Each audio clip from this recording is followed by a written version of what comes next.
Benim kanalımda səyahət, balıq ovu, şeir, fəlsəfə və psixologiya paylaşıram.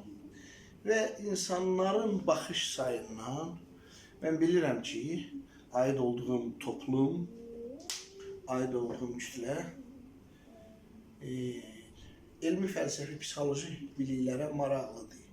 Və mən də özümü bu topluma, bu kütləyə aid elədiyim üçün Allah'ın mənə nəsib elədiyi, özümün əziyyətlə oxuyub öyrəndiyim bilgiləri xalqla paylaşıram.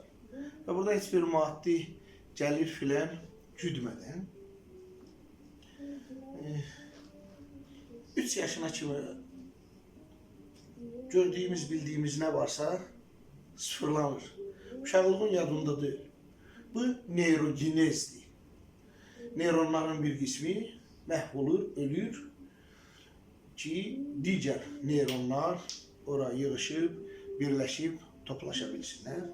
Və uşaqlığımız bizim açardır.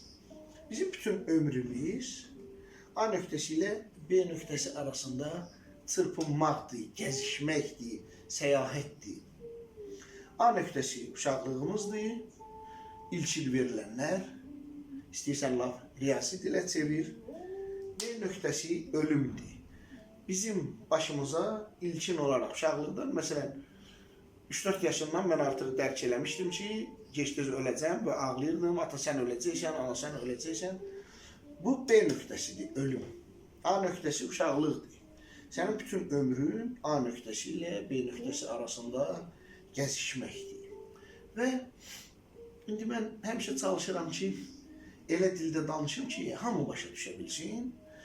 Zaman məkan anlayışın hələ də xırdalığına kimi kvant fizikası belə zaman məkan anlayışın tam araşdırıb axıra çıxa bilməyib.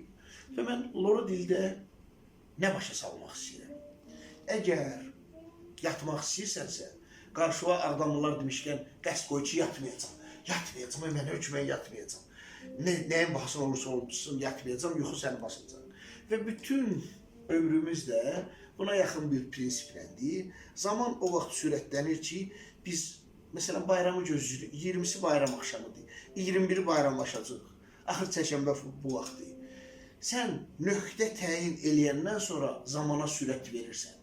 Başa düşürsən və zaman bu qədər, hətta sən qarşıma heç bir qəsd, məqsəd qoymasın, belə son nöqtə var, ölüm. Bilirsən ki, həyat ölümlidir. Ona görə istənilən halda həyat sürətli gedəcək. Bu qədər, var olasın.